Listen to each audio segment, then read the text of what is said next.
Olá, pessoal. Boa noite. Tem alguém aí?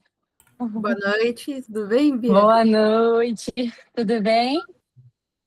Boa noite. Tô liberando todo mundo aqui ainda, os atrasados. Mas vamos lá. Gabriel já tá por aí. Bom, boa noite a todos. Sejam todos muito bem-vindos ao encontro de março do Projeto Psiconecta. Hoje um encontro muito especial, né, com um grande parceiro nosso, que tem aí recebido uma série de pacientes, né, do nosso projeto, para falar sobre um assunto que a gente tem bastante curiosidade, né? Então, vai ser um encontro, acho que muito legal, muito rico. Quando ele quiser começar a iniciar, para se apresentar, fica à vontade, tá bom, Gabriel? Oi, gente, boa noite. Boa noite. Sou o Gabriel, tá? Queria primeiro agradecer o convite da Bianca, tanto pela parceria, pelo projeto, que é bem bacana, bem legal, quanto pela aula também. Tá todo mundo me vendo, me escutando? Sim, tranquilo. Show, ótimo. Pois eu vou já começar a compartilhar a tela para a Tá gente bom. começar a aula. Certo? Vamos lá. Maravilha. Fica à vontade, pode começar. E depois eu acredito que vai ter perguntas, né? Se puder abrir um espacinho aí para eles fazerem perguntas, acho que vai ser bem interessante. Vamos sim, vamos sim. Então, fechou. Um minutinho.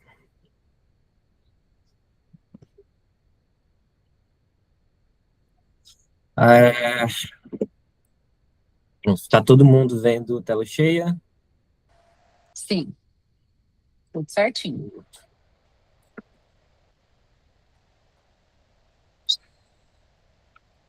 Tá passando aí o slide para vocês? Não, tá no sobre mim. Tá, aqui tá travado também para mim. Peraí, só um minutinho. Tá bom.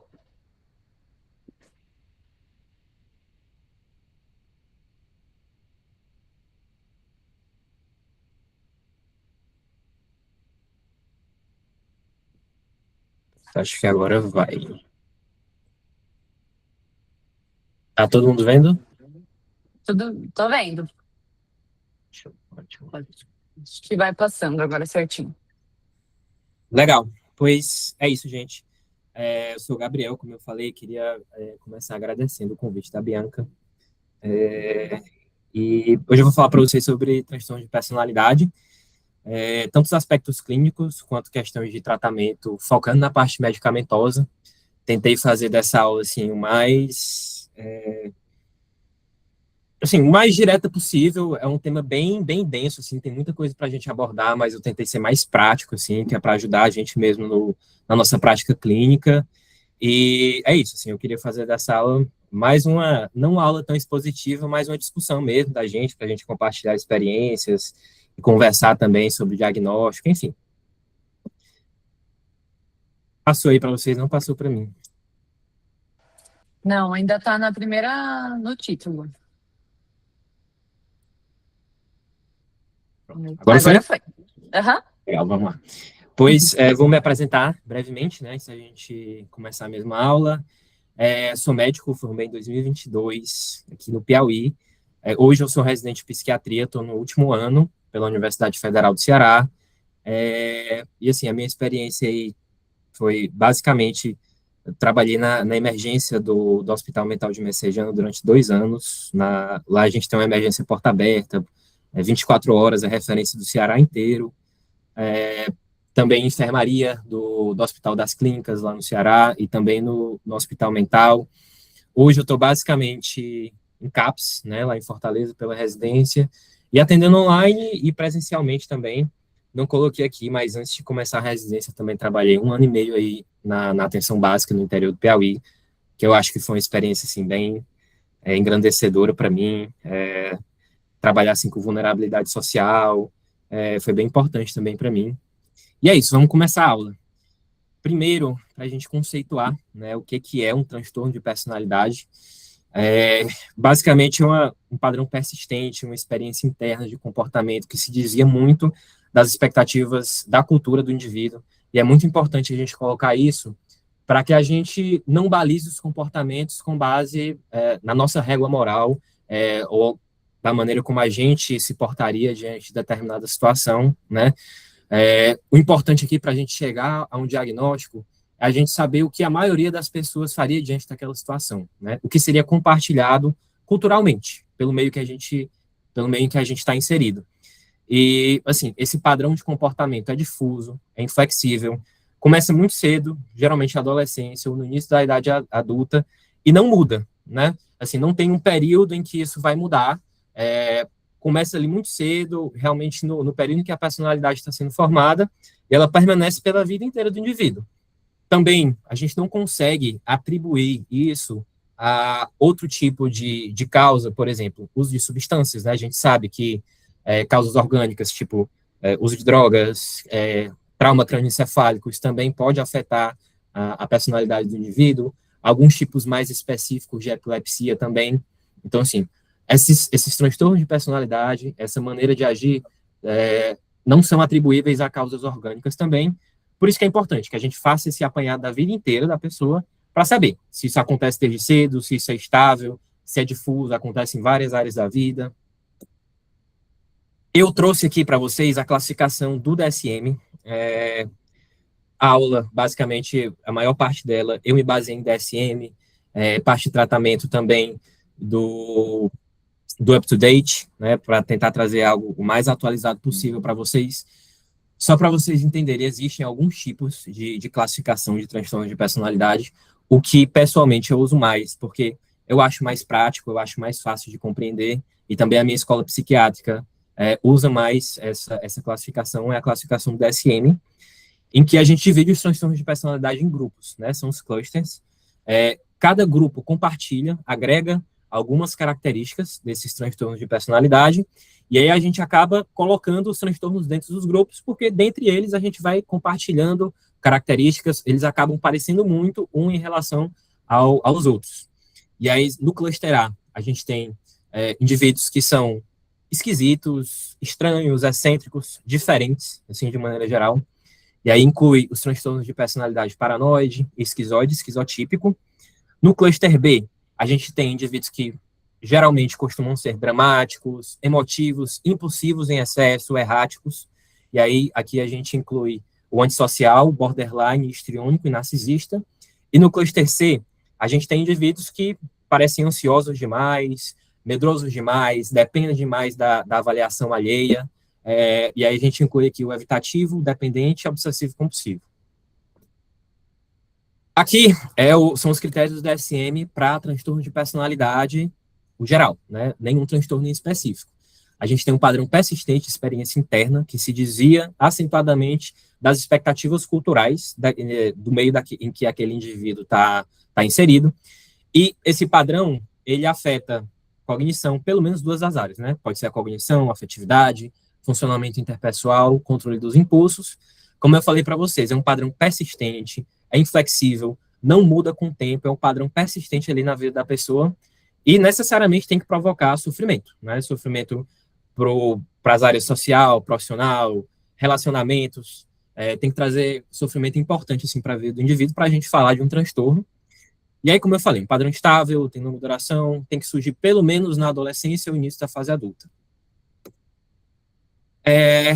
E aqui a gente vai entrar realmente na aula, vou descrever aqui para vocês um pouquinho dos padrões, né? Eu bolei alguns casos clínicos aqui, que é para a aula não ficar tão expositiva assim, para ficar mais essa discussão, algo mais prático mesmo. Só queria enfatizar antes da gente iniciar, que eu não estou atribuindo diagnósticos aos personagens, às figuras que eu trouxe aqui, realmente eu fiz isso para fim didático, para a gente ter essa visualização melhor de como são os transtornos e o que a gente pode esperar realmente na prática clínica, né? Para eu só não ficar trazendo aqui critérios diagnósticos para vocês. E aí a primeira vinheta clínica que eu trouxe é do cluster A, é o paciente Dwight, ele tem 38 anos, é solteiro, trabalha há mais de 10 anos em uma empresa de vendas de papel. Ele comparece no consultório encaminhado pelo setor de recursos humanos da empresa depois de repetidos conflitos com colegas de trabalho. E durante o atendimento, o supervisor relatou preocupação com o comportamento dele. Ele vive dizendo que os colegas estão tentando prejudicá-lo. Semana passada, acusou um funcionário novo de estar espionando sua mesa. chegou a instalar um pequeno gravador dentro da gaveta para ter provas caso alguém tentasse sabotá-lo. Os conflitos com os colegas de trabalho estão ficando frequentes e as pessoas não podem nem faltar um dia de serviço sem que o Dwight revire os registros médicos delas ou vá para a casa da pessoa para saber se ela está repousando ou se ela está forjando um afastamento sem motivo. Eu indaguei o paciente sobre os fatos relatados pelo supervisor. Ele confirmou, disse que não vê muito problema nessas atitudes dele, acha que o certo é ser precavido mesmo, que hoje em dia a gente precisa estar sempre um passo à frente das outras pessoas, que nem todo mundo quer o sucesso dele, e que o sucesso da família Schultz foi construído à base de desconfiança e vigilância. E aí, um momento a sós, ele me confidenciou que nunca confia completamente nas pessoas ao redor, disse que ao longo da vida aprendeu que se ele não estiver constantemente atento às intenções dos outros, ele vai acabar sendo enganado ou prejudicado por alguém. E aí, assim, essa parte é a nossa parte de discussão. Se alguém quiser interromper, quiser fazer um comentário, também já ir tirando alguma dúvida para a gente fazer a discussão, podem ficar à vontade. Se alguém também já tiver algum pitaco sobre diagnóstico, a gente pode discutir. Se não, eu vou passando para frente. Organizei assim, sempre uma vinheta clínica, depois a gente discute o diagnóstico e o que leva a gente a embasar esse diagnóstico, tá certo? Aí o personagem que eu trouxe para ilustrar o diagnóstico, Dwight, não sei se o pessoal aqui também gosta de The Office. Mas, assim, o que eu trouxe para ilustrar foi o transtorno de personalidade paranoide, né? O paciente paranoide, que tem esse transtorno de personalidade, ele tem um padrão de desconfiança que é difuso. Todas as motivações dos outros são interpretadas como ruins, malévolas. Como todo transtorno de personalidade, isso surge cedo na vida da pessoa e está presente em vários contextos. E, assim, para a gente fechar esse diagnóstico, a gente precisa, pelo menos, 4 dos seguintes critérios. O paciente suspeita, sem embasamento, de estar sendo explorado, maltratado ou enganado pelos outros. Se preocupa com dúvidas injustificadas acerca da lealdade ou da confiabilidade de amigos e das outras pessoas.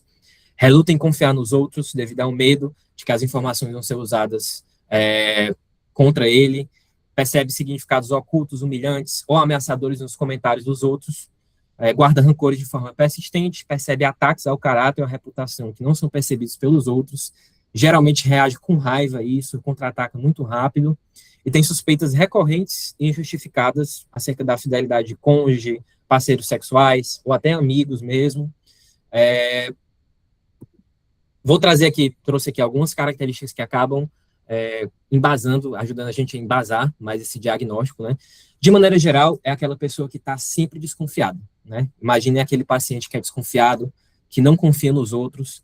Eu acho importante também colocar aqui que, assim, isso é muito diferente de uma pessoa que, em uma situação pontual, por exemplo, mostra essa desconfiança, né? A gente não pode firmar um diagnóstico desse de uma pessoa que procura atendimento, por exemplo, dizendo que acredita que está sendo prejudicada no trabalho, ou então, de maneira isolada também, está desconfiando da fidelidade de um cônjuge.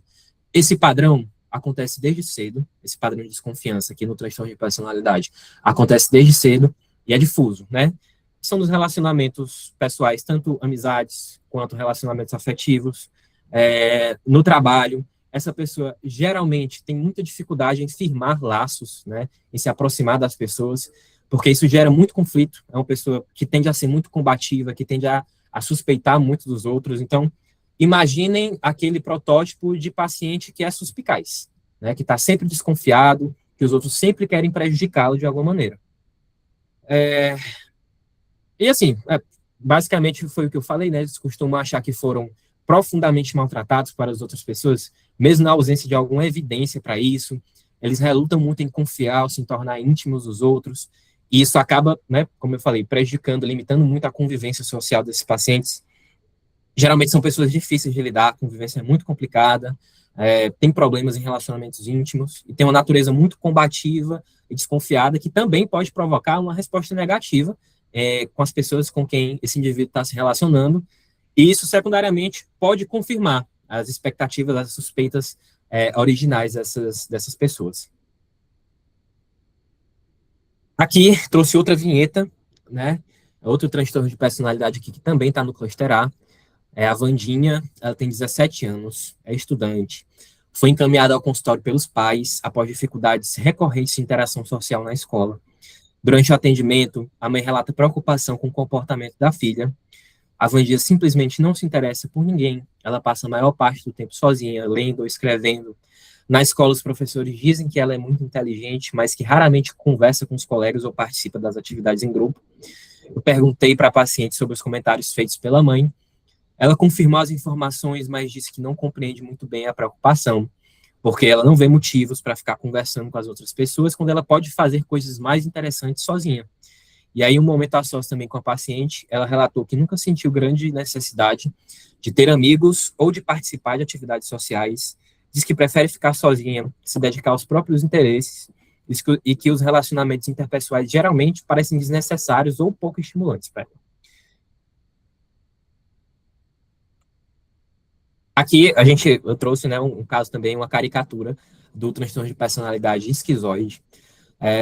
Geralmente é um padrão difuso de distanciamento de relações sociais, é uma faixa restrita de expressão de emoções em contextos interpessoais, que também surgem no começo da vida adulta, e estão presentes em vários contextos, e para afirmar o diagnóstico a gente tem que ter pelo menos 4 dos seguintes critérios.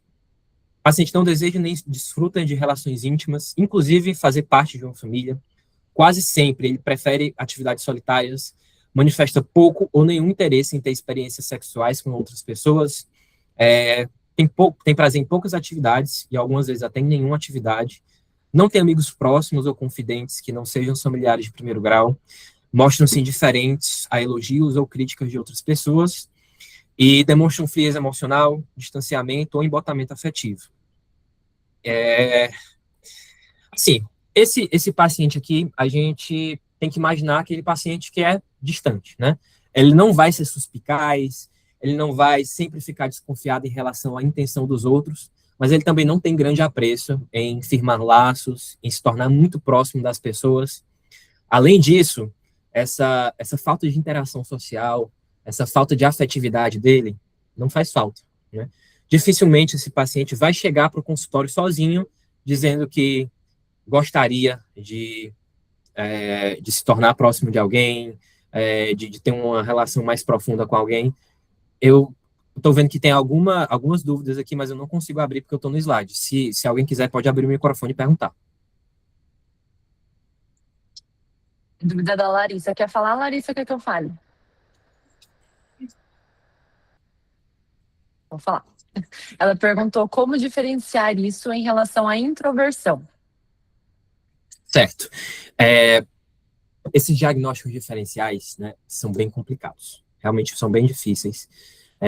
Inclusive, o transtorno de personalidade esquizoide, muitas vezes é difícil a gente diferenciar de um TEA, por exemplo, ou até mesmo de um trema da esquizofrenia, né? Quando o paciente ainda não abriu um quadro psicótico franco, mas está naquele período de distanciamento do mundo, de embotamento, começa a se isolar mais. Assim, é muito difícil a gente diferenciar. A nossa subjetividade, a psicopatologia, a prática clínica ajuda bastante, mas assim, de maneira geral, né? Na introversão, o paciente geralmente vai chegar a isso como uma queixa. Ele chega na gente com essa queixa, né? Olha, eu tenho isso, eu quero melhorar, eu gostaria de desenvolver mais as minhas relações interpessoais, eu acho que isso é uma falha da minha personalidade. Aqui, isso é compartilhado, né? O paciente não tem muito insight sobre isso, é egossintônico. O paciente não vai trazer isso como uma queixa. Tanto que, assim, eu lembro de receber do meu consultório um paciente que eu cheguei a fazer esse diagnóstico de esquizoide. E esse paciente veio, na verdade, trazido pela mãe. Era um paciente muito jovem. E, assim, a mãe trouxe essas queixas, né? Olha, ele tem 19 para 20 anos, não tem amigos, ele fica mais em casa, jogando videogame, no computador, até gosta de assistir ali um jogo de futebol, torce por Fortaleza, mas não sai, não tem amigos, não quer sair de casa com a família, por exemplo. E para o paciente, assim, não tinha nada de errado, né? Para ele estava tudo ótimo, estava tudo maravilhoso. Eu percebi também essa frieza, esse distanciamento afetivo no paciente, né? São pacientes que tendem a ter um afeto um pouco mais plano, né? Eles não conseguem irradiar muito afeto, parecem ser mais embotados mesmo, muito frios, distantes. E a mãe veio com essa queixa, né? De, olha, eu queria um remédio, eu queria alguma coisa para mudar esse menino, fazer com que ele tivesse mais interesse, enfim, de sair de casa, de ter mais atividades. E assim, foi até na época eu não percebi isso, mas foi até um erro meu, porque na primeira consulta eu falei, olha, não vai ter um remédio que eu vá passar, que vai ajudar ele. Eu acho que o que ele tem é isso, é um transtorno de personalidade esquizoide. Ele não tem muito apreço pelas relações sociais. Isso pode ser trabalhado em psicoterapia, mas não tem um remédio que eu vá passar aqui que vai mudar isso. E a mãe ficou meio que revoltada comigo, acabou não voltando assim pro consultório, né? Então, também é importante que a gente construa essa relação com o paciente antes de dar um diagnóstico desse. Eu aprendi bem a lição aí nesse dia. Não sei se respondi a tua pergunta, né? Mas tem algumas diferenças, assim, que ajudam a gente a chegar em um ou a outro diagnóstico, né? Aqui, de maneira geral, até mesmo relações familiares. O paciente não vai ter muito apreço a isso. E isso não vai fazer falta para ele, entendeu? Não vai. Outro diagnóstico que muitas vezes a gente acaba confundindo é o transtorno do espectro autista, né? Porque também vai ter um pilar, assim, do diagnóstico do TEA, essa dificuldade na interação social, de se tornar realmente mais íntimo, mas, assim, algo que eu sempre falo, sintoma isolado não faz diagnóstico, né? Aqui no transtorno de personalidade esquizoide, esse distanciamento das relações sociais, essa faixa restrita de expressão de emoções, que a gente também pode ter no TEA, aqui é meio que um pilar único, né, no diagnóstico. O TEA não é só isso, né?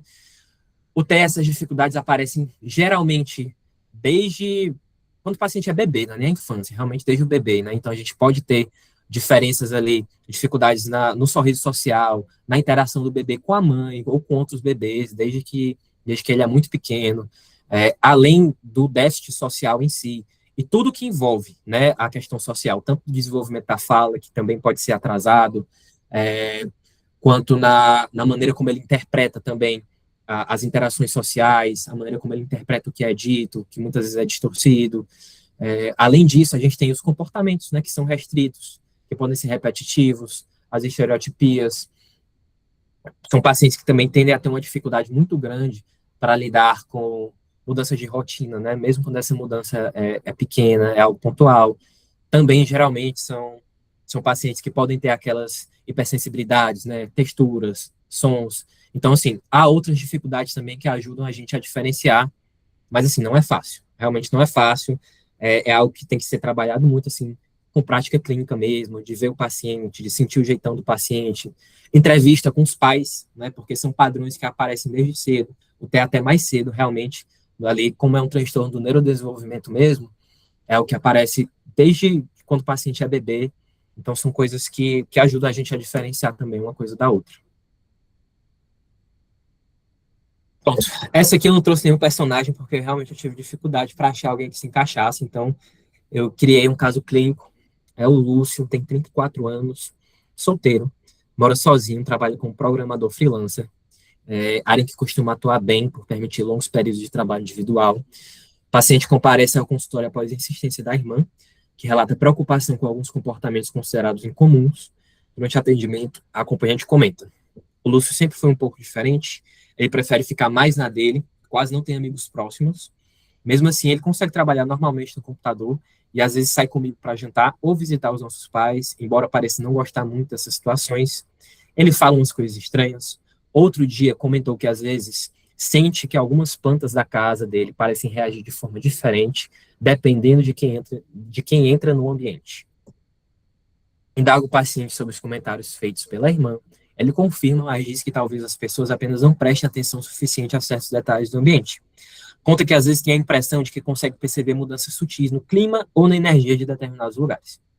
Em momentos a sós com o paciente, ele relata que ocasionalmente tem a sensação de que alguns acontecimentos cotidianos parecem ter um significado especial para ele, como quando certas músicas ou frases aparecem em momentos específicos do dia. Diz que provavelmente são coincidências, mas que às vezes fica pensando se aquilo poderia representar algum tipo de sinal ou mensagem. Esse aqui eu acho que é o mais difícil da gente ver na nossa prática clínica, assim. Eu também só tenho lembrança de ver um paciente com esse diagnóstico, que também foi no CAPS, e vocês devem ter percebido, né, que esses pacientes do cluster A, em todas as vinhetas clínicas eu coloquei que, na verdade, não são queixas deles, né, porque geralmente esses sintomas são egossintônicos, eles não têm insight em relação a isso, e esse sofrimento é muito mais da família, das poucas pessoas próximas a esses pacientes do que realmente um sofrimento deles. Aqui no esquizotípico, a gente vai ter que, realmente, o nosso olhar clínico vai ter que ser muito mais apurado para a gente diferenciar realmente da psicose, né, de transtorno psicótico. Porque aqui, embora seja uma coisa muito próxima, e esses pacientes têm até um risco aumentado mesmo para desenvolver esquizofrenia posteriormente, ainda não é psicose, ainda não é.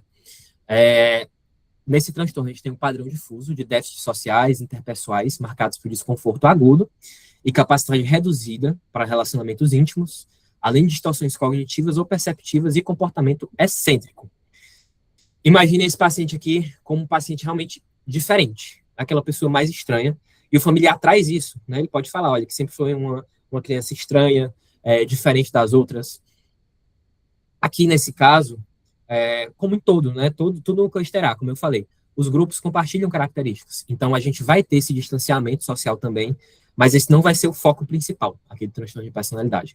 Esses pacientes podem ter ideias de referência, que não são delírios, podem ter crenças estranhas, pensamento mágico que influenciam o comportamento e são inconsistentes com as normas subculturais, experiências perceptivas incomuns, inclusive ilusões corporais, um pensamento e um discurso estranho, que pode ser vago, circunstancial, metafórico, desconfiança ou ideação paranoide, um afeto inadequado ou constrito, comportamento ou aparência estranha, excêntrica ou peculiar, ausência de amigos próximos ou confidentes que não sejam parentes de primeiro grau, e uma ansiedade social excessiva que não diminui com o convívio e que tende a estar associada mais a temores paranoides do que a julgamentos negativos sobre si. Eu imagino que deve estar assim um pouco nebuloso para vocês, mas eu vou tentar esclarecer assim um pouquinho, né? Trazendo para o paciente que eu falei, que foi a única vez que eu consegui, que eu vi realmente assim um transtorno de personalidade esquizoide, foi o paciente do CAPS. Realmente aquela pessoa que se vestia diferente, né? Aquela coisa que realmente culturalmente não é compartilhada, né? Ele trazia muita ideia de referência. Então, assim, dizia que conseguia se comunicar de certa maneira com as plantas da casa, e tinha isso de gostar muito de horta, de cuidar de planta, tinha essa comunicação. E aqui o interessante para a gente conseguir diferenciar é que são ideias, né? Mais ideias deliroides. Não é exatamente um pensamento delirante. Aqui, o paciente não vai ter aquela crença irremovível, irrefutável do delírio, né? A gente conversando com ele, ele vai ter uma certa crítica em relação a essa ideia, né? Ele pode falar, talvez não esteja certo, talvez só eu tenha esse sentimento, né? É diferente do delírio, que o paciente tem a certeza, né? Não, eu tenho certeza que, sei lá, a televisão está se comunicando comigo, que é muito comum na esquizofrenia. Eu tenho certeza de que, sei lá, aquele poste piscando, apagando e apagando e desligando tem algo a ver comigo, eles querem me comunicar alguma coisa. Aqui o paciente não vai ter essa certeza, né? Ele vai ter mais essas ideias de referência, vai ser estranho, vai ser diferente, mas de maneira geral também vai ser funcional, né? O paciente que vai conseguir trabalhar, que novamente, você conversando com ele pode até ter um insight em relação a essas ideias diferentes que ele tem, esses poderes especiais que ele pode acreditar que tem também. São pacientes que tendem a ser também muito funcionais quando desenvolvem atividades sozinhos, né? Então, pode ser aquele paciente, por exemplo, que trabalha com TI, que não precisa de muito contato interpessoal, ou aquele paciente, um médico radiologista, por exemplo, que tem mais aquele contato com máquina, laudar exame, esse tipo de coisa. Sim, só para encerrar, estou encerrando aqui o cluster A, vou passar para o cluster B agora. Ficou tudo bem entendido? Fui claro? Tem alguma dúvida?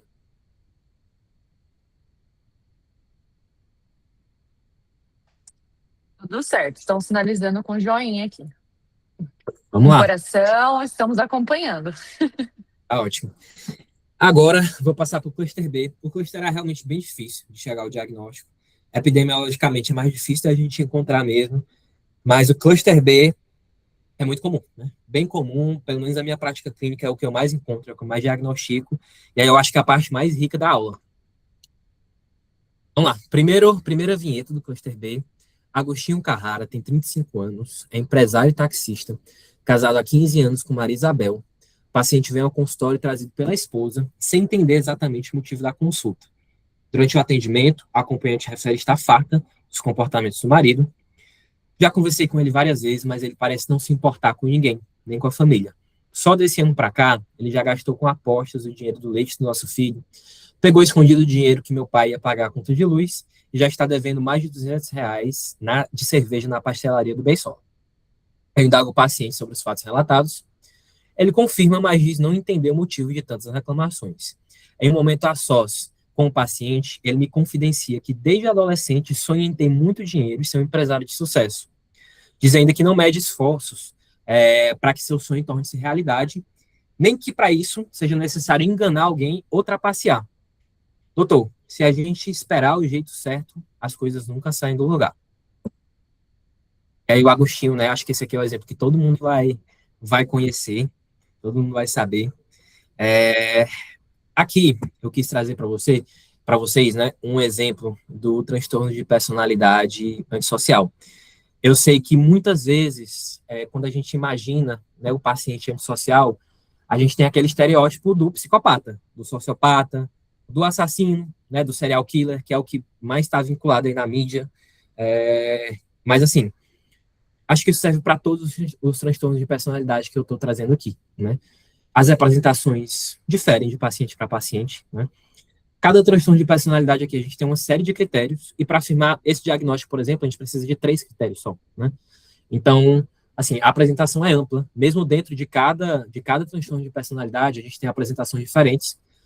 Nem todo antissocial vai ser o assassino, né? Vai ser o serial killer, vai ser o psicopata. Aqui, a gente tem um padrão difuso de desconsideração e violação do direito das outras pessoas, que ocorre desde muito cedo aqui, desde os 15 anos de idade, e a gente precisa ter pelo menos 3 critérios, né? Fracasso em se ajustar às normas sociais relativas a comportamentos legais. Isso geralmente é indicado pela repetição de atos que constituem motivos de detenção. Tendência à falsidade, conforme indicado por mentiras repetidas, uso de nomes falsos ou de trapaça para ganho ou prazer pessoal, impulsividade ou fracasso em fazer planos para o futuro, irritabilidade e agressividade, pode ser indicado por lutas corporais, agressões físicas repetidas, descaso pela segurança de si ou de outros, irresponsabilidade reiterada, falha repetida em manter uma conduta consistente no trabalho ou honrar com obrigações financeiras, ausência de remorso, geralmente indiferença ou indicado pela indiferença ou racionalização em relação a ter ferido, maltratado ou roubado outra pessoa, né? O Agostinho se encaixa perfeitamente aqui nesses critérios, para vocês verem como a apresentação, né, a maneira como esse paciente pode se apresentar para a gente clinicamente difere muito. Então, assim, imagine aquele paciente que é tudo para ele, né? Ele não se importa muito com os outros. Isso até em relação à família. Então, até em relacionamentos interpessoais, esse paciente sempre vai querer o bem próprio acima do bem-estar das outras pessoas. E, para isso, ele pode muito bem enganar, ele pode trapacear, ele pode roubar, prejudicar as outras pessoas, e ele não vai ter insight em relação a isso. Para ele é indiferente. Se ele está se dando bem e os outros estão se prejudicando, não importa. O que importa é que ele está se dando bem. Então, a gente tem esse padrão de indiferença, violação do direito dos outros. Já foi conhecido no passado, né, como psicopatia, sociopatia, transtorno de personalidade dissocial. Repetidas vezes, eles podem realizar atos que são motivos de detenção, destruir propriedade alheia, assediar as outras pessoas, roubar, ter ocupações ilegais, desrespeitam os desejos, os direitos e os sentimentos dos outros. Com frequência, eles enganam e manipulam para obter ganho ou prazer pessoal, né? Conseguir dinheiro, sexo, poder. Como eu falei, geralmente na mídia, a gente vê mais aquele paciente que mata por prazer, tortura por prazer, né? Abusa sexualmente dos outros por prazer, não está nem aí com o sofrimento dos outros. Mas, assim, essa pessoa também pode simplesmente fazer isso por dinheiro e isso pode chamar menos atenção, né? Principalmente na mídia. Então, ele pode repetidamente aplicar golpes nas outras pessoas, pegar o dinheiro que era da família, como eu coloquei aqui no exemplo, e apostar ou comprar algo para ele, prejudicando a própria família. Geralmente, eles são mentirosos, né? Podem usar nomes falsos, trapacear, manipular ali a situação para benefício próprio. Carecem de empatia, tendem a ser insensíveis, cínicos, desdenhosos em relação aos sentimentos, aos direitos e ao sofrimento dos outros, e como pais, eles podem ser irresponsáveis. Isso pode ser evidenciado na desnutrição de um filho, doença de um filho resultante da falta de higiene, dependência de vizinhos ou outros familiares para um abrigo ou alimentos do filho. Próxima, só beber uma aguinha. Carolina, ela pede para ser chamada de Carol com K, ou Mamacita, tem 36 anos, cantora. Procurou atendimento psiquiátrico algumas semanas após sair de um reality show de grande audiência nacional, na qual relata ter passado por forte exposição pública e intensa repercussão negativa nas redes sociais. Durante o atendimento, a paciente comenta que tem se sentido bastante abalada desde que deixou o programa e que muitas pessoas passaram a criticá-la por comportamentos que teve durante o confinamento. Ao longo da consulta, ela relata que dentro do reality, algumas relações com os outros participantes tornaram-se rapidamente muito intensas.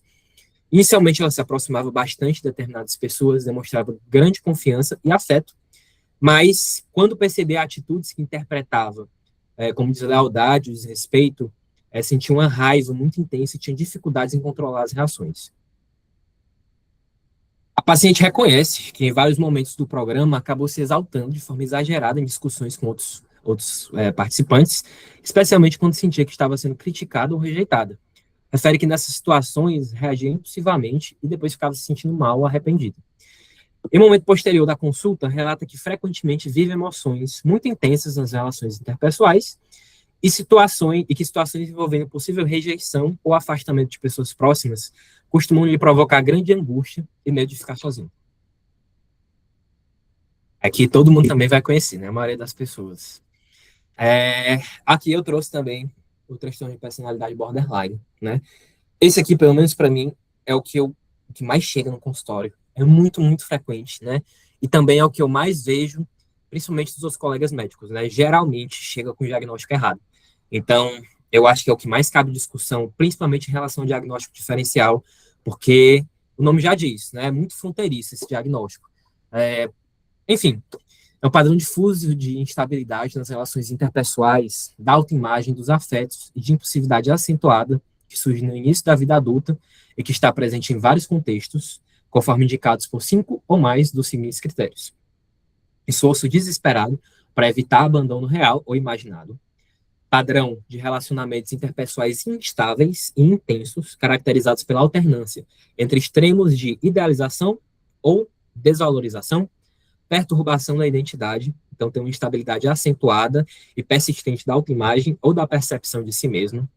Impulsividade em pelo menos 2 áreas potencialmente destrutivas, e aqui o que o DSM traz: gastos, sexo, abuso de substâncias, direção irresponsável, compulsão alimentar, recorrência de comportamento, gestos ou ameaças suicidas ou comportamento automutilante, autolesivo, instabilidade afetiva devido à acentuada reatividade de humor, podem demonstrar disforia episódica, irritabilidade e ansiedade intensa, com duração geralmente de poucas horas e raramente durando mais de que alguns dias, sentimento crônico de vazio, raiva intensa, inapropriada ou dificuldade em controlar, e frequentemente demonstra irritação, raiva, podem se envolver também em brigas físicas, e uma ideação paranoide transitória, associada a estresse ou sintomas dissociativos intensos.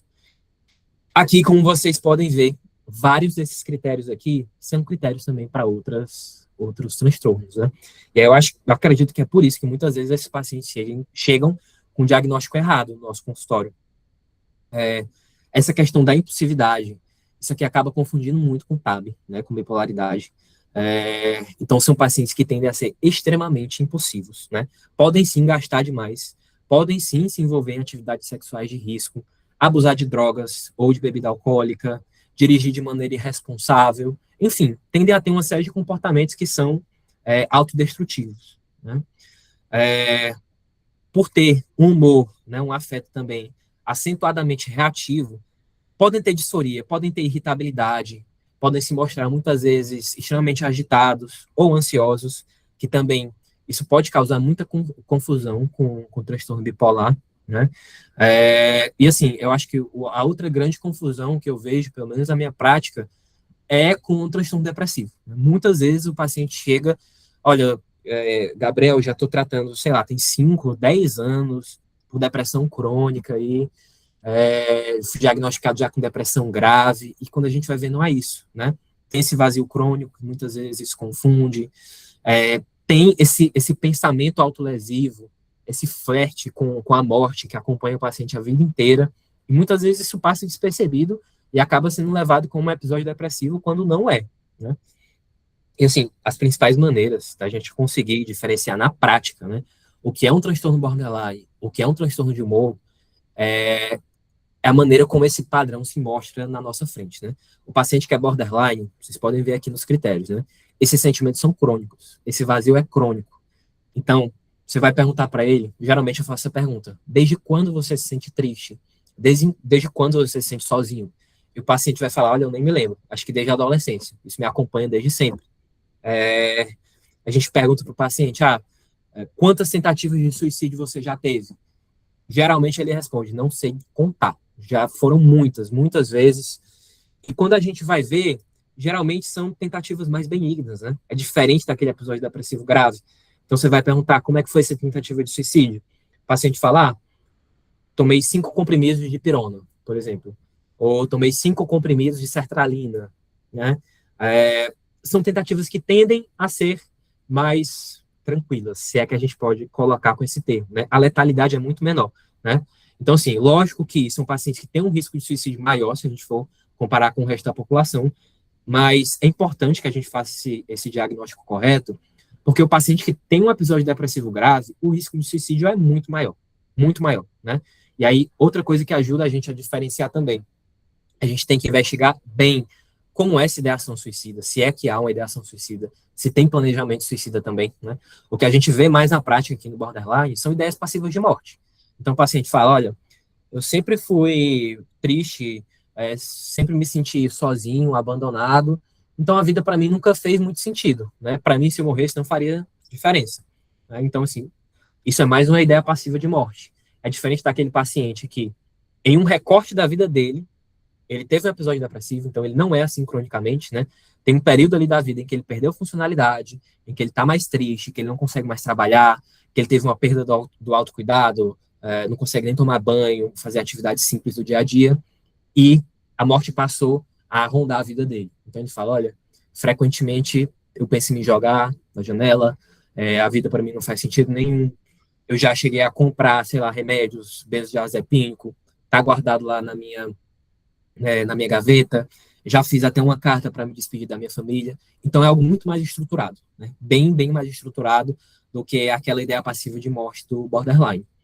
E também, assim, frequentemente na prática clínica, né, quando eu faço a pergunta assim para o paciente, alguma vez você já se machucou?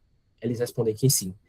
Eu realmente acho incrível como isso é frequente, né? A gente vê muito isso na prática. Então, você até olha assim para os braços do paciente, é cheio de corte superficial, né? Eles se cortam muito com gilete ou com estilete. Muitas vezes, essa automutilação não tem um objetivo suicida por trás, né? Eles trazem isso como uma tentativa de alívio desse sofrimento psíquico que eles estão passando. Então, eles acabam se machucando muito sem intenção de se matar, né? Só para tentar aliviar de alguma maneira ali o sofrimento. E assim, continuando aqui, coisas que ajudam a gente a diferenciar, né? Isso não é um recorte da vida do paciente, ele sempre foi assim, né? É diferente do episódio depressivo. Ninguém tem ninguém é realmente algo mais muito objetivo. Dificilmente, muito raramente, a gente vai ter um episódio depressivo que dura 10 anos. Isso é muito difícil. Tanto que o nome é episódio depressivo, né? É um episódio, é um recorte da vida da pessoa. O paciente que é borderline, não, ele vai passar a vida inteira dele assim.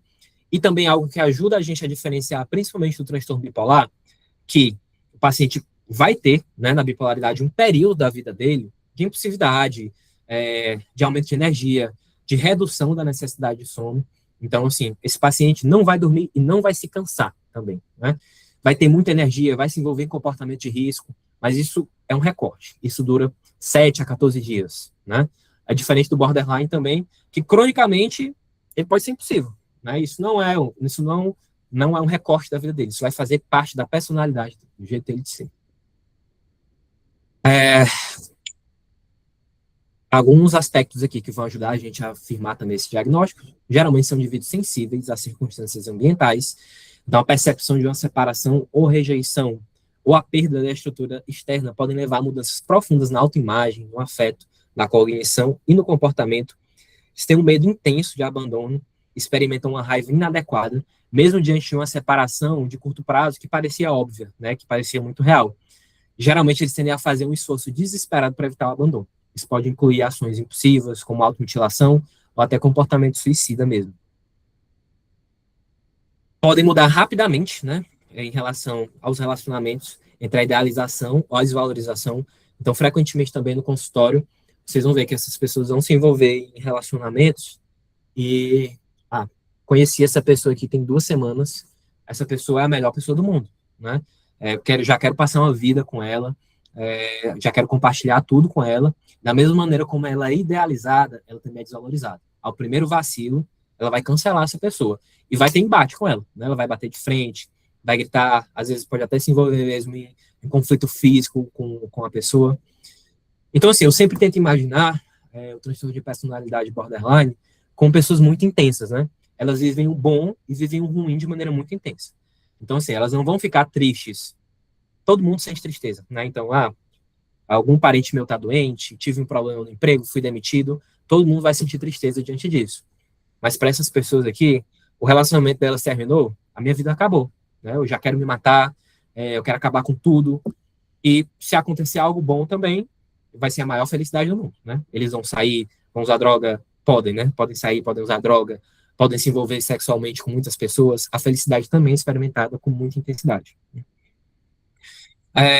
Podem apostar, gastar dinheiro de forma irresponsável, comer compulsivamente, abusar de substâncias, envolver-se em sexo desprotegido, dirigir de forma imprudente. E, recorrentemente, a gente vê esses comportamentos, gestos ou ameaças suicidas ou de comportamento de automutilação, né? Eu já falei aqui para vocês dessa instabilidade afetiva, o humor excessivamente reativo, essa reatividade, geralmente, ela é secundária a estresses interpessoais, né, tanto de relações quanto de situações mesmo cotidianas, como eu já coloquei de emprego, por exemplo. Facilmente eles são entediados, então, constantemente, eles estão buscando alguma coisa para fazer, para viver uma emoção intensa, né? Com frequência, essa raiva deles é expressada de maneira inadequada, não proporcional à situação que causou essa raiva intensa, né? Eles são indivíduos que têm dificuldade para controlar a raiva. E aí, isso aqui eu também acho muito importante, né? Até deixei em negrito.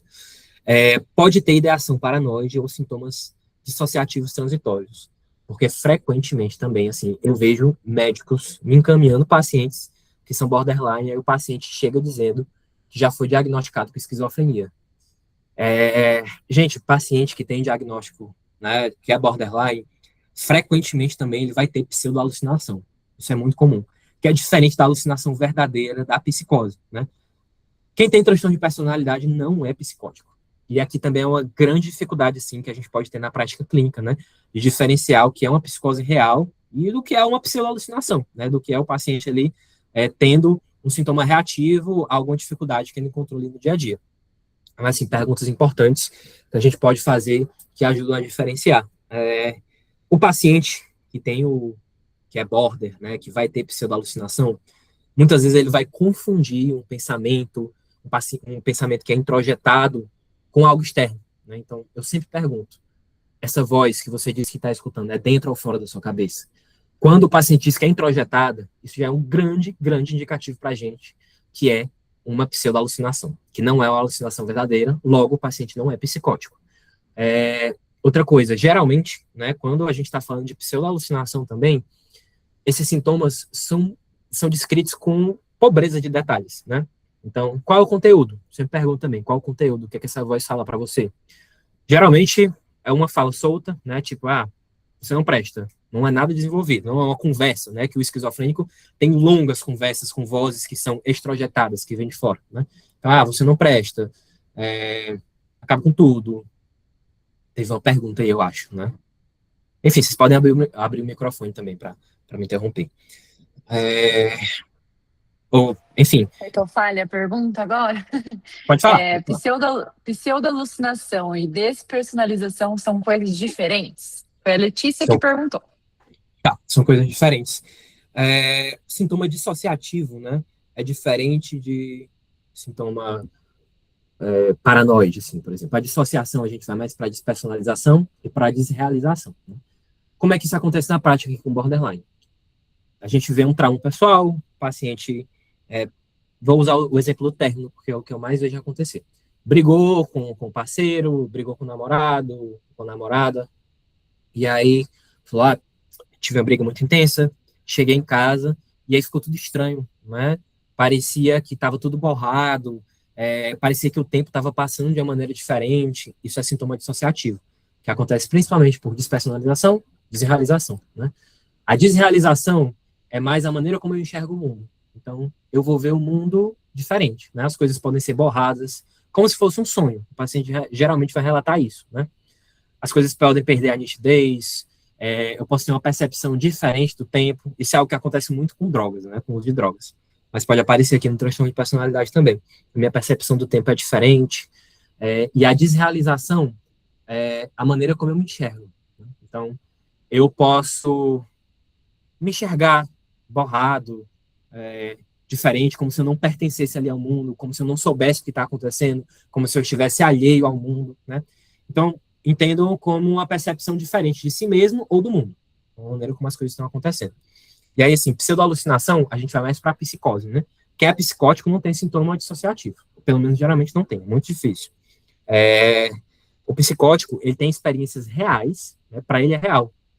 Então, ele acredita fielmente que ele está conversando com alguém quando não tem ninguém lá, né? Então, um exemplo assim muito usado, né? Imaginem que alguém chegue para vocês agora e diga para vocês que vocês não são psicólogos, que vocês não estão vendo uma aula, que é tudo invenção da cabeça de vocês, né? É a mesma coisa de chegar para um psicótico e dizer para ele que o que ele está falando não é verdade, que o que ele está vivendo não é real, porque para ele é real, entendeu? Então, aquela crença, aquela ideia fixa, real, imutável, de que aquelas experiências ali estão acontecendo, né? No borderline, a gente não tem isso. Ele não é psicótico, né?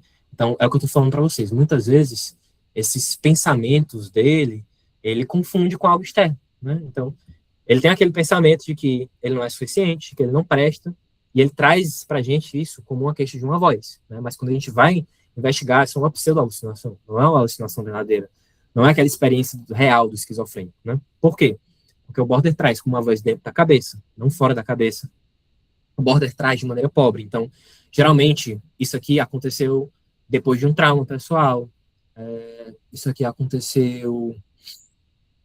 A voz, ela não traz algo muito rico, né? Não traz um conteúdo rico, é algo mais frouxo. Acontece mais à noite, quando ele está perto de dormir e o sensório já está ali um pouco mais baixo, né? Então, são coisas que ajudam, assim, a gente a diferenciar. Mas, assim, não vou dizer para vocês que é fácil, né? Realmente é uma coisa que exige muita prática clínica mesmo. A gente tem que ver muito paciente para entender, para ver direitinho, assim, a diferença. Mas, assim, eu trouxe isso porque eu acho importante que a gente tenha cuidado, né, na hora de dar um diagnóstico.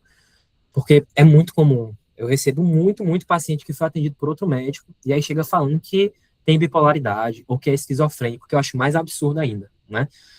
O paciente, ele se apega ao diagnóstico, né? Muitas vezes o paciente quer laudo, ou ele quer até se aposentar, por exemplo, por esquizofrenia, porque o esquizofrênico realmente não tem condições de trabalhar, né?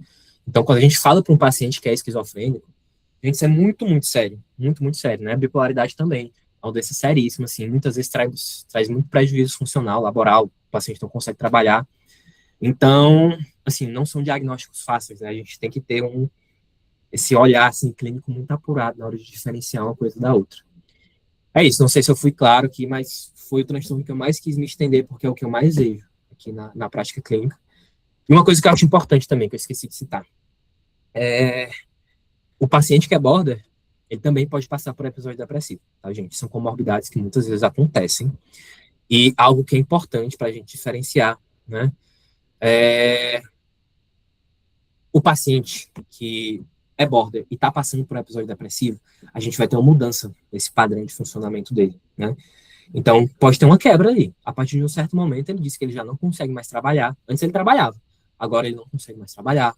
Agora ele está excessivamente triste a ponto de não conseguir fazer atividades pessoais, tipo tomar um banho, ou sair com os amigos, ou sair para se divertir, né? Então, assim, isso é um episódio depressivo acontecendo dentro do transtorno de personalidade borderline, né?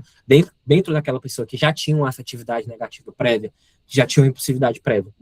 E aí, novamente, é difícil a gente diferenciar às vezes, é uma coisa que exige um olhar clínico, assim, bem apurado e uma entrevista bem feita, né? Geralmente, é difícil um diagnóstico resistir a uma entrevista, assim, bem feita, e quando a gente busca também fontes externas, tipo familiares ou gente com quem a pessoa se relaciona, assim, geralmente dá para diferenciar uma coisa da outra. Teve uma dúvida, alguma coisa que eu escutei? Eu queria fazer Tem uma sim. pergunta. Isso, a Lia quer fazer uma pergunta. Pode fazer. O paciente borderline, ele pode ter como comorbidade o transtorno bipolar, né? Pode. E aí é mais difícil ainda da gente diferenciar. É. É muito difícil. É bem difícil mesmo. Pode Eu falar. tenho um caso de um paciente que ele é depressivo, né? Ele não sai da cama, ele não consegue trabalhar, não consegue fazer nada, ele não, bem como tu disse ali, né? Ele não consegue fazer o autocuidado, Uhum. ele troca o dia pela noite, e ele não sai desse quadro, sabe? Ele faz tratamento com o psiquiatra, toma medicação, mas o grande problema que eu vejo, não só no borderline, mas eu já vi em outros casos, é que o paciente ele começa a tomar medicação e quando ele se sente bem, está numa boa, ele acha que não precisa mais, daí ele interrompe. Sim. Né? Para de tomar, daí volta o quadro todo, né? Sim. São pacientes que realmente dificilmente, é muito difícil eles aderirem ao tratamento, né? A gente tem que fazer esse vínculo muito bem firmado com eles, porque tem essa tendência realmente à autodestrutividade, né? Eles vão se sabotar ali a todo momento. Mas, assim, a primeira parte da pergunta, né, que foi essa questão do transtorno bipolar, realmente pode acontecer. Ter essa comorbidade, né? E, novamente, o que ajuda a gente a diferenciar é uma mudança do comportamento prévio, a mudança do funcionamento basal desse paciente, né? O bipolar, a gente, quando o paciente está em mania, ou até hipomania, a gente vê também, a gente sente, né? O paciente é muito acelerado. Muitas vezes, a fala do paciente não acompanha a velocidade do pensamento dele, né? Ele está muito taquipsíquico, está muito agitado. Importante a gente diferenciar também, que eu vejo que alguns profissionais têm essa dificuldade, né? O que é uma insônia do que é uma redução da necessidade do sono. Porque o paciente, quando está em mania, ele tem uma redução da necessidade do sono. Ele vai dormir 2, 3 horas por noite, ele não vai. Né? De madrugada, ele vai arrumar casa, ele vai estudar. Muitas vezes ele acredita realmente que ele pode mais do que ele realmente consegue, que ele tem poderes especiais, né? Esse ego está muito inflado, a energia está muito aumentada no bipolar. E, assim, redução da necessidade do sono, né? Vai dormir pouco e não vai se sentir cansado, a energia está aumentada. É diferente daquele paciente que, como você falou, troca o dia pela noite, né? Então, assim, ele passa a noite acordado, pode passar a noite, por exemplo, estudando, fazendo alguma atividade, mas de manhã ele vai se sentir cansado e vai dormir. Isso não é redução da necessidade do sono do bipolar. Isso é só uma inversão do ciclo sono-vigília, entendeu? Insônia também. Às vezes o paciente tem essa dificuldade para dormir, pode até dormir pouco, né? Mas ele vai dormir 5, 6 horas por dia. O dormir pouco dele vai ser isso, né? Não são 2 horas por dia que o paciente vai ficar dormir 2 horas e não se sentir cansado, né? É muito absurdo, assim. É um aumento de energia muito acima do normal. E, assim, é isso. São coisas que me ajudam, né, a diferenciar uma coisa da outra. Mas a psicopatologia geralmente grita. Quando o paciente está em mania, dá para saber. É um aceleramento que é diferente, né? O paciente está muito, muito acima do tom. Deu para entender mais ou menos? Muito bem. Obrigada. Nada. Vamos lá, vamos seguir. Mais um do cluster B, né, o Abelardo, conhecido como Beisola, tem 45 anos, é comerciante e proprietário de uma pastelaria em um bairro residencial no Rio de Janeiro. O paciente procura atendimento espontaneamente, relatando estar muito triste após ter sido rejeitado por uma mulher por quem afirma estar apaixonada há bastante tempo. Durante a consulta, o paciente relata que recentemente se declarou para Dona Nenê, vizinha por quem nutre forte interesse afetivo, mas que acabou sendo rejeitado. Conta que desde então tem se sentido profundamente abalado e que acredita que nunca mais conseguirá amar outra pessoa da mesma forma. Refere-se a ela como My True Love, de maneira exagerada. Ao longo da entrevista, o paciente demonstra grande expressividade emocional ao relatar o episódio, utilizando gestos amplos e mudança rápida na entonação da voz. Em determinado momento, menciona que, após a rejeição, chegou a aparecer vestido com roupas da própria mãe na tentativa de demonstrar seu sofrimento. Apesar do relato dramático da tristeza, observa durante o atendimento que o afeto apresentado pelo paciente parece mudar rapidamente ao longo da conversa, alternando entre momentos de grande dramatização e outros de aparente leveza ao comentar situações do cotidiano. O paciente também demonstra grande preocupação em enfatizar para o examinador o quanto costuma ser uma pessoa romântica e intensa em seus relacionamentos. Aqui o exemplo que eu trouxe, né, do Beisola, da Grande Família. Vocês podem perceber, eu sou um grande fã da Grande Família. E, assim, eu quis trazer esse exemplo aí para ilustrar o transtorno de personalidade histriônica, né? É um padrão difuso de emocionalidade em busca de atenção e excesso que surge no início da vida adulta e está presente em vários contextos. A gente precisa ter pelo menos 5 dos seguintes critérios. Desconforto em situações em que não é o centro das atenções. A interação com os outros é frequentemente caracterizada por comportamento sexualmente sedutor, inadequado ou provocativo. Exibe mudanças rápidas e expressão superficial das emoções. Usa reiteradamente a aparência física para atrair a atenção para si. Tem um estilo de discurso que é excessivamente impressionista e carente de detalhes. Mostra autodramatização, teatralidade, expressão exagerada das emoções. É sugestionável, facilmente influenciado pelos outros ou pelas circunstâncias, e considera as relações pessoais mais íntimas do que na realidade são. Aqui, eu gosto de imaginar, assim, como um protótipo, aquele paciente que realmente quer sempre ser o centro das atenções, né? Geralmente, ele vai usar de todas as ferramentas possíveis para isso. Então, ele vai ser excessivamente teatral, dramático. Aqui tem até um sinal, né, que o Freud descrevia, que é la belle indifférence, né? A indiferença. Então, o paciente pode falar para a gente que tem um sofrimento que é muito excessivo, que está sofrendo demais, que está muito depressivo, mas o afeto dele não mostra isso para a gente, né? É uma coisa que é incompatível. O discurso do paciente é incompatível com a emoção que ele está trazendo ali na consulta. Então, assim, eles tendem a atrair emoção dessa maneira, com muita teatralidade, com muita dramatização, com, né, as roupas, eles tentam chamar a atenção dessa maneira. Geralmente são pacientes que tendem a ser um pouquinho mais bajuladores, né, em relação ao entrevistador. Então, eles tentam, né, firmar esse laço, tentar se aproximar de uma maneira que pode até ser um pouco estranha para a gente, que pode causar uma contra-transferência ali não tão legal, né? Por exemplo, trazer comportamentos sexuais para a consulta, onde não tem grande importância, não tem grande relevância aqui para o atendimento deles. Então, assim, eles sempre vão buscar ser o centro das atenções. Isso a gente consegue ver na consulta, mas a gente consegue ver também nas relações interpessoais desses pacientes, né? Esse paciente aqui, raramente, ele vai dizer que ele está bem, né? Ele sempre vai demandar esse cuidado da gente.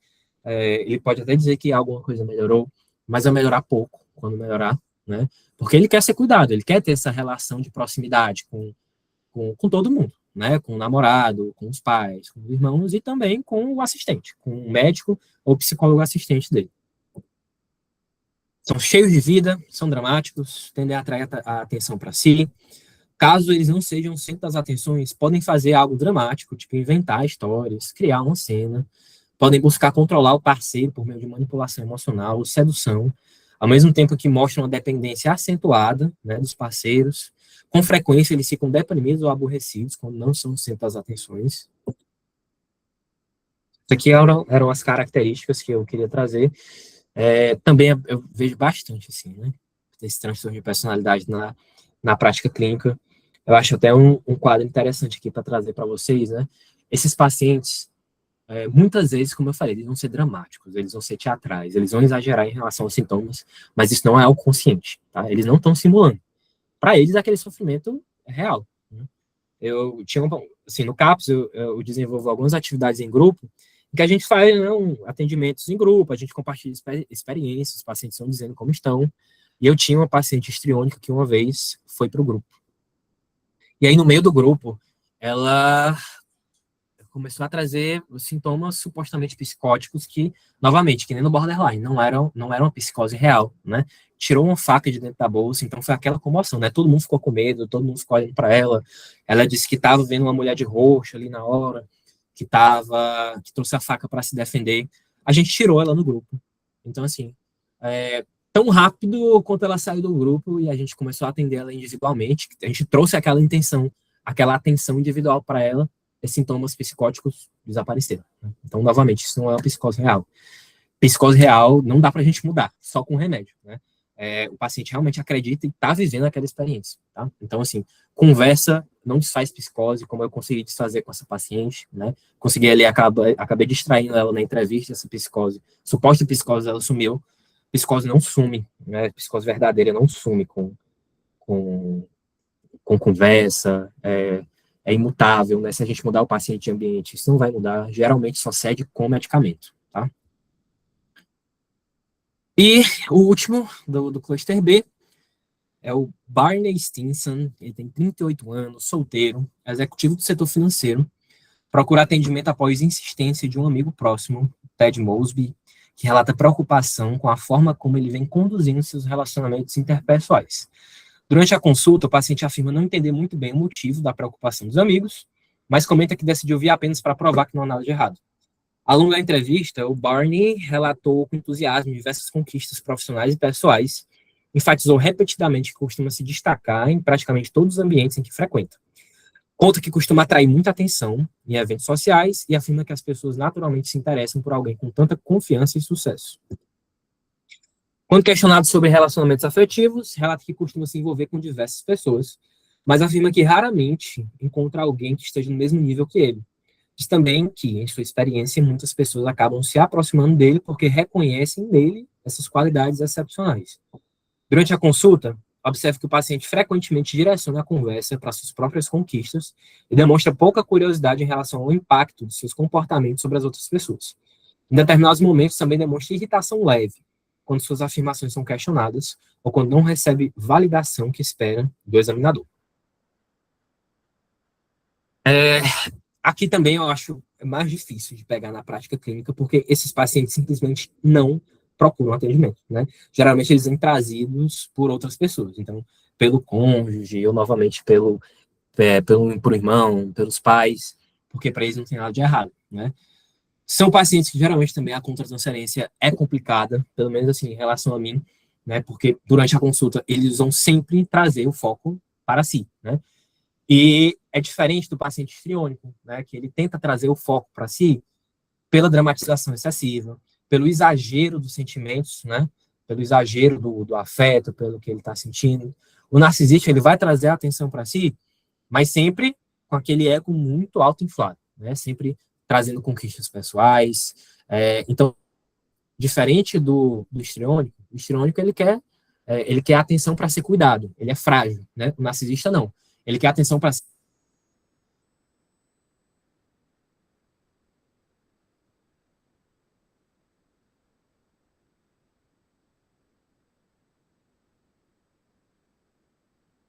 vários contextos, né? A gente precisa de 5 critérios aqui. É uma sensação grandiosa da própria importância, então ele exagera em conquistas e talentos, espera ser reconhecido como superior, sem que tenha conquistas correspondentes para isso. Preocupado excessivamente com fantasias de sucesso ilimitado, de poder, de brilho, de beleza ou amor ideal. Acredita que é especial e único e que só pode ser compreendido ou associado a outras pessoas que também são especiais ou que têm uma condição muito elevada, demandam admiração excessiva, têm um sentimento de possuir direitos, então expectativas irracionais de tratamento especialmente favorável, são exploradores, geralmente, nas relações interpessoais. Então, aqui é um pouquinho ali do transtorno de personalidade antissocial, né? Ele também quer tirar aqui vantagem dos outros para atingir necessidades próprias, né? Ele quer ser tratado como superior porque ele acredita que ele é superior.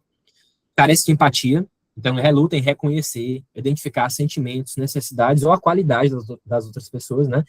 Então, quando a gente chega perto de um narcisista para falar uma conquista pessoal, provavelmente ele vai menosprezar e dizer que ele já teve conquistas maiores ou melhores. Frequentemente ele é invejoso em relação aos outros e acredita que os outros o invejam, e aquele paciente arrogante, insolente, né? Muitas vezes essa máscara narcisista, na verdade, está escondendo o ego frágil, né? Essa pessoa tem muitas, assim, no interior, no ego dela, ela tem muitas dúvidas ali sobre a capacidade dela, sobre o que ela é capaz ou não de fazer, e a reação dela, né, a defesa dela é demonstrar esse exterior extremamente confiante que pode tudo. Então, superestimam de forma rotineira as capacidades, exageram sobre as conquistas, com frequência parecem pretensiosos ou arrogantes, subestimam, aqui escrevi errado, tá, gente? Desvalorizam as contribuições dos outros em relação às suas conquistas, podem sentir que são compreendidas só por outras pessoas especiais,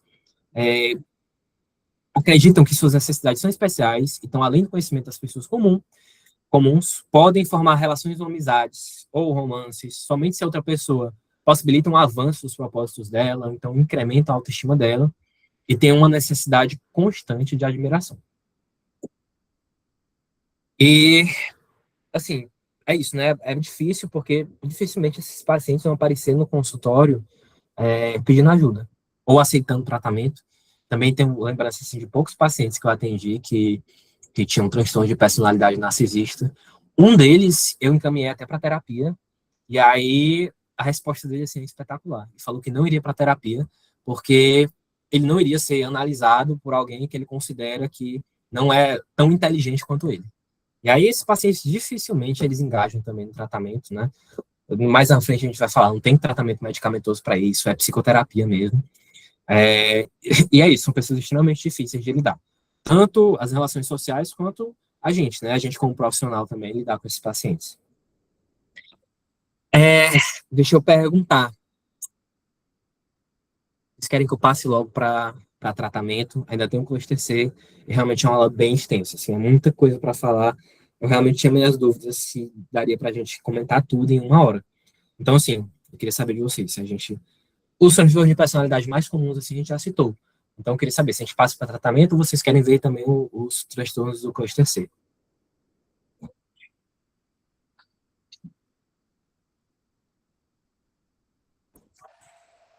Podem responder aqui no chat, pessoal. O que vocês preferem?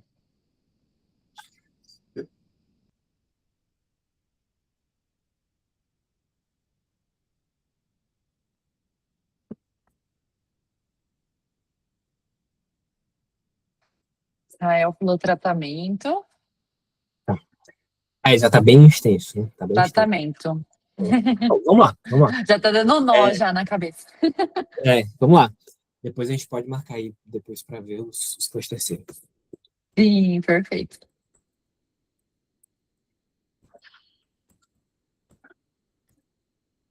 Pronto, vamos lá. Princípios gerais, né? Primeiramente, eu acho muito importante falar isso, né? Psicoterapia é a primeira linha. Não tem nenhum tratamento medicamentoso que a gente vá direcionar especificamente para algum transtorno de personalidade. Né? Então, assim, não existe, por exemplo, transtorno de personalidade borderline. Tem um remédio específico para borderline. Isso não existe. Não existe. O tratamento medicamentoso, a gente direciona muito mais para quadros mais graves, né, moderados a graves, que não respondem só à psicoterapia, e que a gente vê um prejuízo muito grande ali na vida do paciente, e nesses casos, realmente, o remédio pode ajudar. E é um tratamento medicamentoso que é voltado para sintoma, certo? Essa parte de terapia, eu não vou nem me atrever aqui a falar, eu que quero ver a aula de vocês aí no futuro em relação a isso, mas todos os transtornos de personalidade, terapia é primeira opção terapêutica, sempre, não tem como a gente tratar sem psicoterapia. Tem algumas abordagens, né, que são mais direcionadas para alguns transtornos específicos, por exemplo, DBT tem uma superioridade em relação para a transtorno de personalidade borderline, mas, novamente, não vamos adentrar muito nisso, eu que quero ver a aula de vocês no futuro em relação a isso.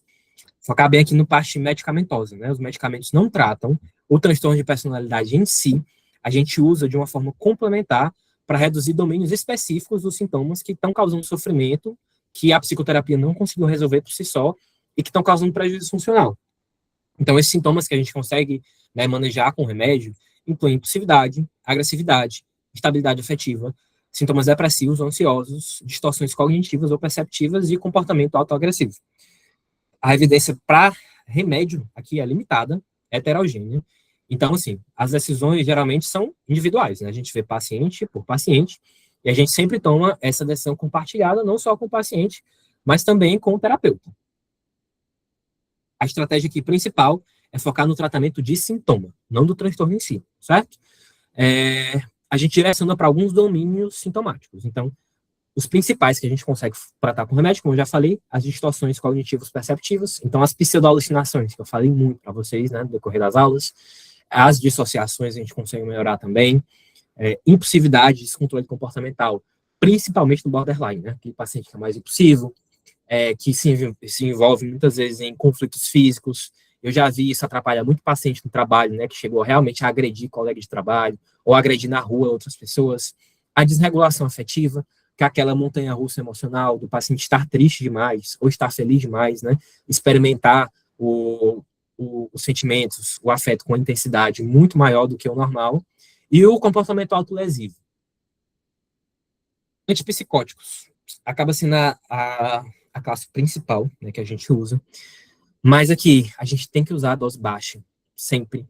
A gente usa principalmente para paranoia, dissociação, experiências perceptivas incomuns, então, aqui, né, vai ser para aquele paciente que tem pseudo-alucinação, que tem dissociação, tem também uma certa evidência bem robusta para impulsividade, para aquele paciente que é mais físico, agressivo fisicamente, né, antipsicótico também é muito bom para isso.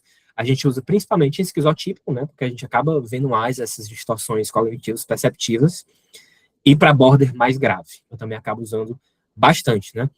E aqui é importante também a gente diferenciar e também contar com a ajuda de vocês, né, porque às vezes o paciente, né, dá um Google ali no remédio e ele vê antipsicótico, vê que esse remédio é usado para tratar a esquizofrenia, para tratar a bipolaridade, né, isso assusta o paciente, realmente.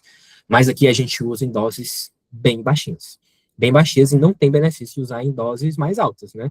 A gente usa doses mais altas realmente para o paciente que é psicótico, que a gente está tentando controlar ali uma mania franca, ou então aquele paciente que está também francamente delirante, que está com um comportamento muito desorganizado, aí a gente é mais incisivo, né, esse psicótico tem que entrar forte. Aqui não, dose baixa mesmo, a gente só tenta modular ali um pouquinho, né, a gente faz essa modulação dopaminérgica com o antipsicótico, então a gente tenta modular essas alterações perceptivas, essa impulsividade. Vou falar brevemente, porque não vem muito ao caso aqui, né, mas o princípio principal aqui do antipsicótico é bloquear um pouquinho a dopamina e alguns circuitos cerebrais em que isso está desregulado. Então, está desregulado na bipolaridade, está desregulado na esquizofrenia e pode estar desregulado aqui também no transtorno de personalidade, né? Então, a gente bloqueia um pouquinho, e aqui, novamente, é um pouquinho, né? A gente faz uma dose baixa. A gente consegue, sim, conter a impulsividade desses pacientes, a gente consegue conter um pouquinho da agressividade deles e dessas pseudo-alucinações, que eu citei muito durante a aula, né? Os que a gente mais usa, aripiprazol, risperidona, quetiapina, diminui essas ideações paranoides, essas distorções perceptivas, essa desorganização cognitiva. O efeito observado é moderado e é superior a antidepressivos ou estabilizadores de humor nesses sintomas em específico, tá? Geralmente a gente deixa mesmo para paciente moderado a grave, porque é uma classe de remédio que tem muito efeito colateral, certo? É lógico que alguns têm menos efeitos colaterais que os outros, né? O aripiprazol geralmente é um dos que são melhor tolerados. A gente usa muito aripiprazol também para tratamento antidepressivo refratário, ele é muito bom para isso. E tende a ter menos efeito colateral, mas os principais, que vocês podem ficar ligados também, até se o paciente relatar para vocês, são efeitos colaterais motores, né? Então, em geral, essa classe aqui pode gerar tremor, lentificação dos movimentos, né, que a gente chama de bradicinesia. De maneira geral, são sintomas de parkinsonismo, né? Podem mimetizar, lógico, em um grau menor, Parkinson, né, os sintomas do Parkinson, justamente por esse bloqueio dopaminérgico. O aripiprazol não tem parkinsonismo, é muito difícil de acontecer, mas tem outros efeitos colaterais que são mais raros, geralmente é uma agitaçãozinha que o aripiprazol pode causar. Quando a gente não observa esse parkinsonismo, né, esses antipsicóticos podem causar principalmente ganho de peso, aumento de apetite, uma sonolência excessiva, síndrome metabólica, né, então, mudanças aí na metabolização de insulina, de glicose. Então, assim, eu estou falando isso só para vocês entenderem que é importante. A gente medica quadros moderados a graves, porque são remédios que tendem a exibir um padrão assim, de efeito colateral mais amplo, né? Então, lógico, quando a gente faz dose baixa, esses efeitos aqui são mitigados, são diminuídos assim de maneira importante, mas ainda podem acontecer. Então, a gente tem que ter muito cuidado na hora de medicar esses pacientes. Estabilizadores do humor agem principalmente em impulsividade, nesse descontrole comportamental, nessa disforia, né, nessa variação do afeto, na maneira como o paciente border, principalmente, experimenta essa euforia ou essa tristeza profunda, a gente consegue tratar também a agressividade, impulsividade. Aqui os mais comuns são a lamotrigina, o lítio, o valproato, né, e aí o valproato são todas as formulações. A gente tem ácido valproico, tem o de valproato de sódio, que os nomes mais comuns são Depaquene, Depakote, Depakote R, carbamazepina, topiramato. Aqui os estudos indicam que eles tendem a ser mais eficazes que os antidepressivos, principalmente para a impulsividade e a agressividade, os transtornos de personalidade. Então, vocês também vão ver muito paciente border usando lítio, principalmente. Geralmente, é o estabilizador do humor que eu mais uso. Por quê? O lítio também, ele tem um efeito que só ele tem.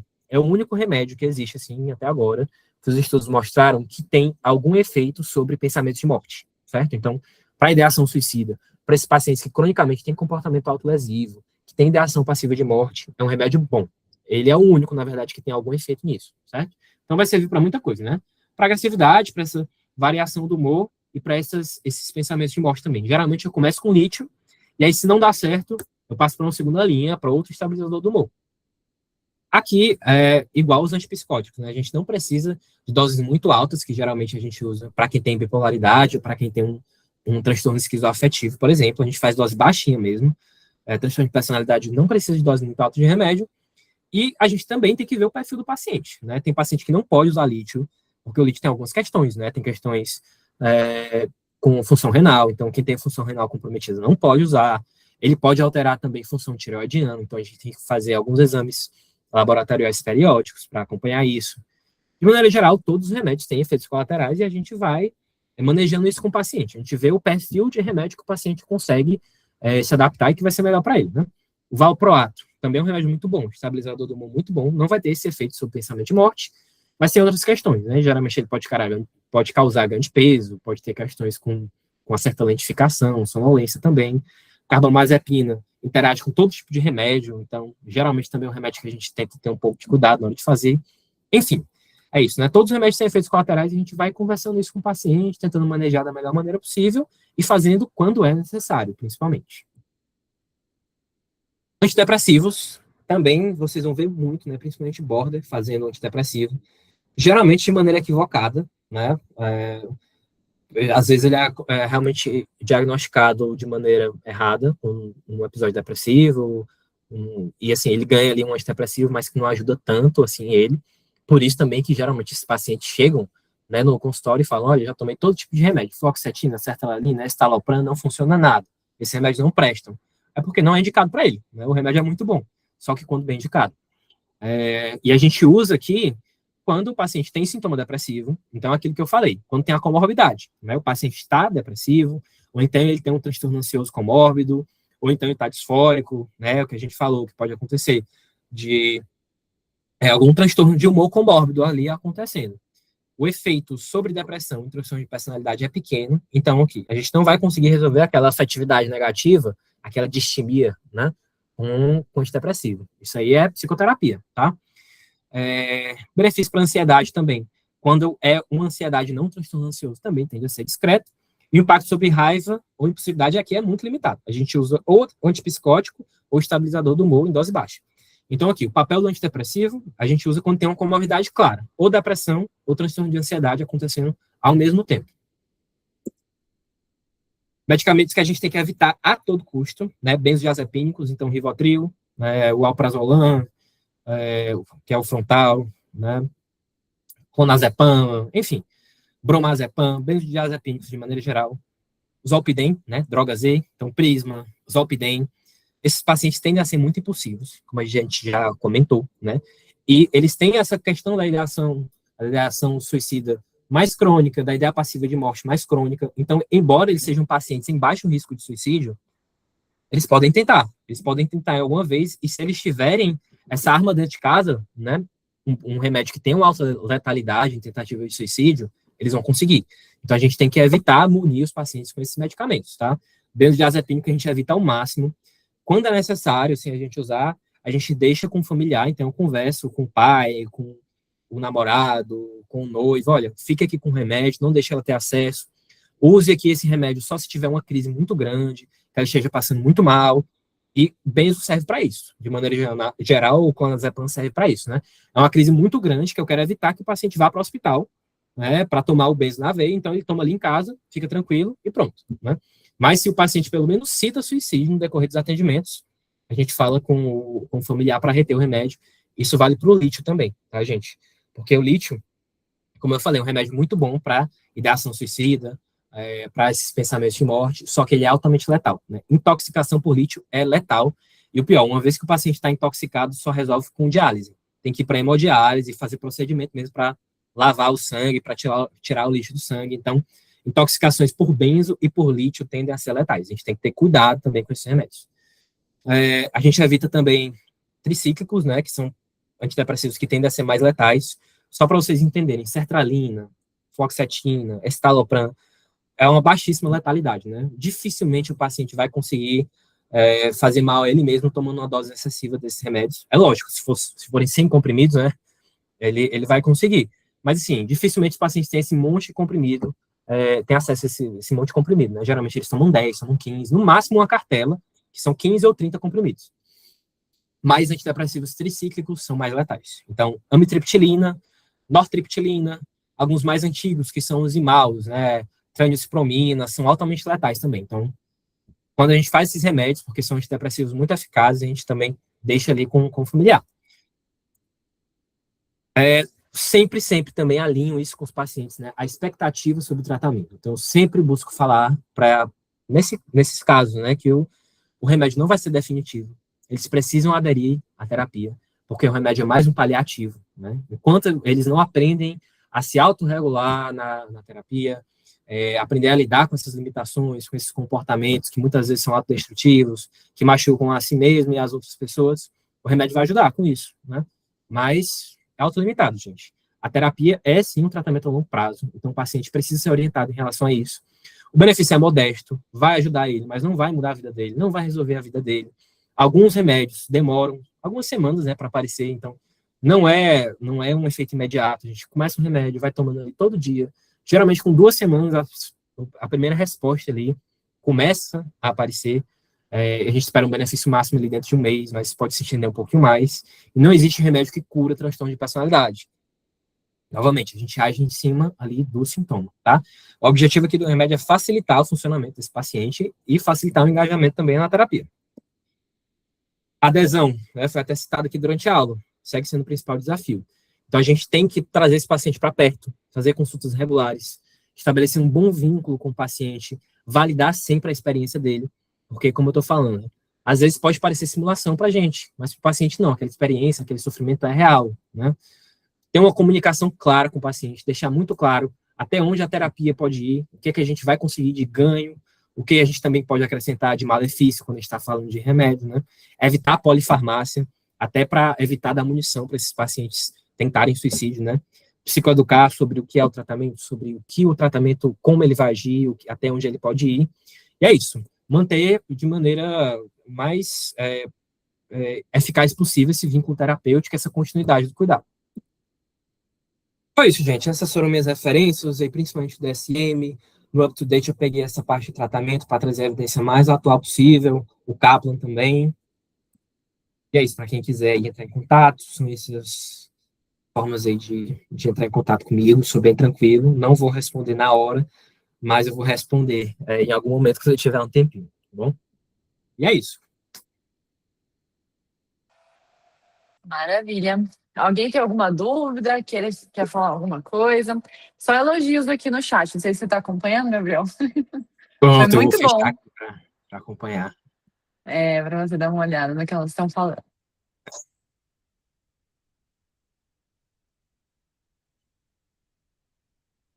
Show. É isso, gente. Fico feliz, tá? Que vocês tenham gostado.